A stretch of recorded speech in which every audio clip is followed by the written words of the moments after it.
میں آخر میں جناب گزارش کروں گا جناب ظہور شہوانی صاحب فارمر جسٹس فیڈرل شریعت کورٹ بلوچستان سے کہ وہ بھی ہمیں اپنی آراء سے اور اپنی رہنمائی سے نوازیں. جناب ظہور شہوانی صاحب.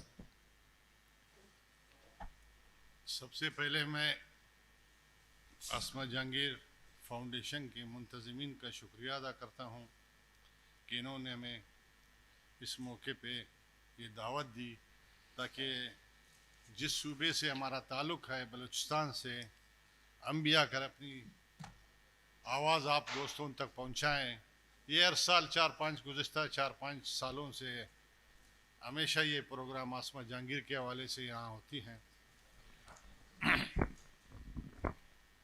تو ایک آپ سمجھے کہ پاکستان میں ایک نعمت ہے. اس کا کیا رزلٹ نکلتا ہے کیا نہیں نکلتا ہے, کیا ہمارے مسائل حل ہوتے ہیں یا ابھی ہو گیا صحیح ہے جی. تو ہم بھی اتنے دور و دراز علاقے سے سفر کر کے آتے ہیں تاکہ اپنے پنجاب کے بھائیوں کو لاہور کے بھائیوں کو اپنا دکھ درد سنائیں, شاید ان کے سمجھ میں یہ بات آ جائیں. بابر صاحب نے بھی بات کی, دوسرے دوستوں نے بھی. ہم سوچتے ہیں کہ جب ملک کی تاریخ دنیا کی تاریخ پہ جب آپ کبھی نظر ڈالتے ہیں تو ماضی میں بہت بڑے بڑے لوگ اس تاریخ میں گزرے ہیں. آپ نے دیکھا ہوگا کہ ہمارے افغانستان سے بھی کئی لوگوں نے جا کر کئی دفعہ ہندوستان کو فتح کیا, ویسے بھی مغلوں نے دوسرے تیسرے نے کئی دفعہ جا کر فتوحات کرتے گئے, آتے گئے, لاکھوں لاکھوں لوگ مرتے گئے, مگر کبھی کسی نے نہیں سنا کہ ان کی حیثیت کیا ہے, یہ بیچارے کیوں مر رہے ہیں, حالانکہ وہ بھی انسان ہی تھے نا. تو اس کے بعد جب آپ سمجھے کہ 2 عالمی جنگوں کے بعد 1914 اور 1919 کی جنگ ہوئی, عالمی جنگ, اس میں لیگ آف نیشن نے وہ کارکردگی نہیں دکھائی. جب وہ کارکردگی نہیں دکھا پائے تو انہوں نے 1941-45 میں پھر دوسری جنگ عظیم ہوئی. اس کے بعد لوگ خوش ہو گئے کہ ابھی جو ہے مطلب اقوام متحدہ آیا ہے اور وہ ہمارے مسائل چارٹر جو پیش کر دیا انہوں نے 30 پوائنٹس کا, دوسرے تیسرے, اسی کی تناظر میں ہمارے پاکستان کا آئین بنا. 1956 کے آئین میں میرے خیال میں تھوڑے بہت انسانی حقوق کے وہ تھے, مگر 1962 کے ایوب خان کے آئین میں بنیادی انسانی حقوق کا کوئی شک تھا نہیں. بعد میں مجبوراً اس کو بنانا پڑا. پھر 1973 میں بھٹو صاحب کے جب آئین بنایا بھٹو صاحب نے, تو اس میں یہ بات طے ہوئی کہ آرٹیکل 8 سے لے کر آرٹیکل 28 تک یہ سارے فنڈامنٹل رائٹس ہیں. تو لوگ ظاہر خوش ہو گئے. ہم جیسے چھوٹے صوبوں سے تعلق رکھنے والے لوگ جب آئین پڑھتے ہیں, سب سے پہلے ہماری نظر پڑتی ہے کہ بھائی دیکھو نا, عدلیہ ہے, انتظامیہ ہے, مقننہ ہے, وہاں قانون بنتی ہے, مقننہ والے اس کو وہ کرتے ہیں, پھر انتظامیہ والا نافذ کر جاتے ہیں. مگر جب عملی زندگی میں جب ہم دیکھتے ہیں نا اس کو, عملی زندگی میں ابھی ہمارے آئین میں یہ چیز لکھا ہوا ہے کہ کسی بھی شخص کو اگر آپ گرفتار کریں گے تو within 24 hours آپ کو اس کو مجاز عدالت میں پیش کریں. تو بات تو صحیح ہے نا, قانون کی بات ہے. قانون آپ سے کہتے ہیں جرم جو بھی اس نے کیا ہو وہ کوئی مسئلہ نہیں, مگر بات یہ ہے کہ آپ اس کو کسی مجاز عدالت میں 24 گھنٹے میں پیش کریں. جو بھی جرم اس نے کیا ہے وہ اس کو ریمانڈ دیتا رہے گا. اس کے بعد پھر یہی قانونی طریقہ ہے, اس کو وکیل کی سہولت دی جائے گی کہ آپ اپنے لیے وکیل مرے, پھر اس کا ٹرائل ہوگا وغیرہ وغیرہ. یہ ایک آئینی طریقہ کار ہے. مگر جب ہم پریکٹیکل میں بحیثیت وکیل ان چیزوں کو دیکھتے ہیں تو وہ چیزیں ہمیں نظر نہیں آتی. تو لوگ پھر مایوس ہو جاتے ہیں کہ آئین میں جو یہ آرٹیکل 8 سے 28 تک یہ چیزیں لکھی ہوئے, ان کا لکھنا تو فضول ہے, پھر بے مقصد جیسی بات ہے. لوگ مایوس ہوتے ہیں, سوالات پوچھتے ہیں ہم سے. تو کہنے کا مقصد یہ ہے کہ آرٹیکل ابھی 10 پہلے 10 تھا تو ابھی 10 ہے ہوگا. فیئر ٹرائل, فیئر ٹرائل بھی تو آپ سے یہی بات کہتا ہے نا کہ کسی شخص کو جو ہے نا مطلب آپ وہ اپرچونٹی دے دیں. مگر وہ تمام چیزیں ہے نہیں، تمام چیزیں ہمیں نظر نہیں آتی. خصوصاً بڑے صوبوں کا تو میں نہیں کہتا ہوں، پنجاب میں یہ مسئلے نہیں ہیں جو بنیادی انسانی حقوق یا فنڈامنٹل رائٹ یا پیرالل جوڈیشل سسٹم. ہمارے بلوچستان میں اگر آپ دیکھیں گے سب سے بڑا مسئلہ اس وقت جو ہے لاپتہ افراد کا ہے. 2005 اور 2006 میں ڈیرہ بگٹی میں نواب اکبر بگٹی کے خلاف جب کارروائی شروع کی مشرف دور میں، تو وہ افراسیاب خٹک، آسمہ جہانگیر، منیزہ جہانگیر اس زمانے میں چھوٹے تھے، میں وائس چیئر پرسن بلوچستان تھا.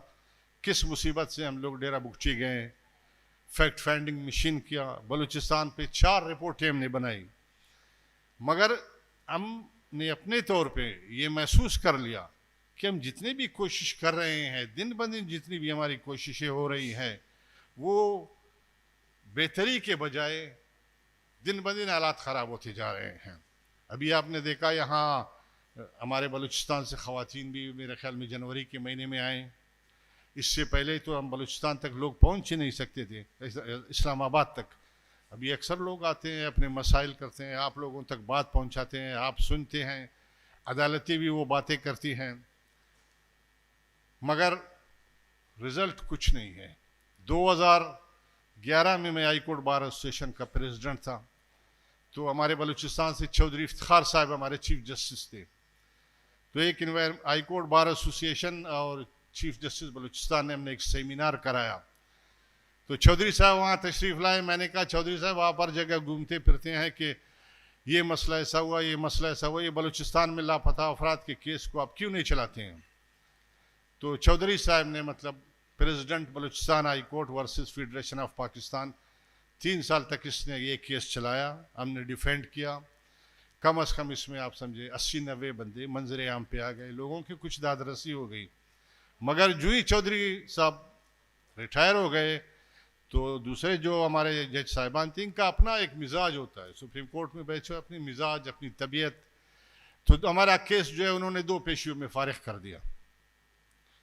تو کہنے کا مقصد یہ ہے کہ ہمارے جو چھوٹے صوبے ہیں، ہماری بنیادی مسئلہ ہے یہ ہے رائٹس، آپ کہتے ہیں عدالتیں ہیں. ابھی میں شریعت کورٹ میں بنا جو ہے دوستوں نے آپ سے کہا، شریعت کورٹ بنایا انہوں نے ضیاء الحق نے.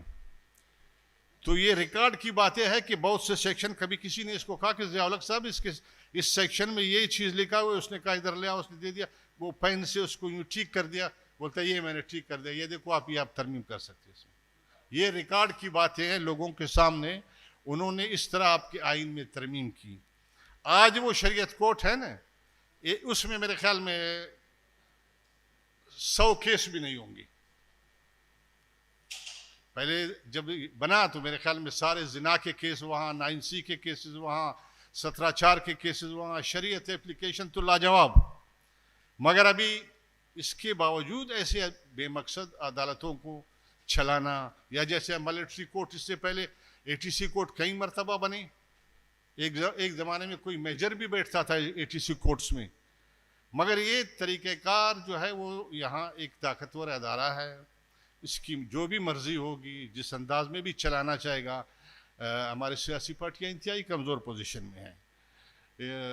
جب وہ کمزور ہے تو آپ سمجھے ہماری عدلیہ بیچارہ بھی کمزور ہے. جب عدلیہ ہی کمزور ہوگا تو آپ سمجھے یہ ساری چیزیں اسی طرح چلیں گے. عمران خان آیا تو انہوں نے ان کو سب کو اندر کر دیا، جب ان کو لایا گیا تو انہوں نے اس کو اندر کر دیا. ابھی اس طریقہ کار کو آپ ختم جب کریں گے نا، جب تک یہ طریقہ کار ختم ہوگا، ہمارا تو ایک چھوٹا سا صوبہ ہے، ہماری تو اکثریت ہی نہیں ہے، ہماری تو کوئی بات ہی نہیں سنتا ہے. مگر یہ جو ہمارے پنجاب کے بھائی ہیں نا، ان کو کچھ کرنا چاہیے. ابھی میاں صاحب کو بیچارے کو لے آیا ہے وہاں سے، تو لے آیا کہ آپ 4تھی مرتبہ وزیر اعظم بنیں گے، مگر وہاں آج کل وہ داشتوں میں جا کے روٹی ناپتا ہے. تو کہنے کا مقصد ہے کہ ہمارے سیاسی پارٹیوں پہ بڑی ذمہ داری بنتی ہے کہ وہ اخلاق کا مظاہرہ کریں اور ان چیزوں پہ آپس میں رواداری کریں، ایک دوسرے کے ساتھ بیٹھے، ایک اپنے لیے اپنے طاقت پیدا کرے اپنے اندر. اگر نہیں کیا تو میں نہیں سمجھتا ہوں کہ یہ بنیادی انسانی حقوق، fundamental right, parallel judicial system, اس میں کبھی بہتری نہیں آئے گی. اسی طرح ہم لوگ سیمینار کرتے رہیں گے، جاتے رہیں گے، آتے رہیں گے. عمران خان کو بھی آپ کل نکالیں گے تو وہ بھی ابھی آپ نے سنا ہوگا, ابھی کل آپ نے ٹی وی پہ بھی دیکھا, ان کا ایک پارٹی کا لیڈر کہہ رہا تھا کہ ہم فوج کے سربراہ اور اس سے بھی مذاکرات کریں گے, مگر سیاسی لوگوں سے نہیں کریں گے. ساری یہ تمام باتیں میں نے اس لیے کہی کہ یہ سسٹم میں جب تک بہتری نہیں آئے گی, اچھائی نہیں آئے گی, یہ اسی طرح چلتا رہے گا, پیرالل سسٹم چلتا رہے گا. جو بھی جب تک چلے گا, جب تک ان لوگوں نے اپنے اندر کوئی مثبت تبدیلی, رواداری پیدا نہیں کی. گزارشات میری یہی ہے آپ دوستوں کی خدمت میں. تھینک یو, شکریہ. تھینک یو ویری مچ ظہور شہوانی صاحب. مجھے انتظامیہ کی طرف سے یہ سخت حکم ملا ہے کہ وقت کی قلت کے پیش نظر کویسچن اینڈ آنسر والا جو سیگمنٹ ہے اس کو ہم نہیں کر سکیں گے. ٹھیک ہے جی. اور تھینک یو ویری مچ آپ کی تشریف آوری کا شکریہ, اینڈ آنریبل گیسٹ کا, جنہوں نے آ کے بہت انلائٹنڈ گفتگو کی اور ہمیں انہوں نے بہت ساری نئی باتوں سے روشناس کرایا. Thank you very much for participating in the function. Thank you very much every body.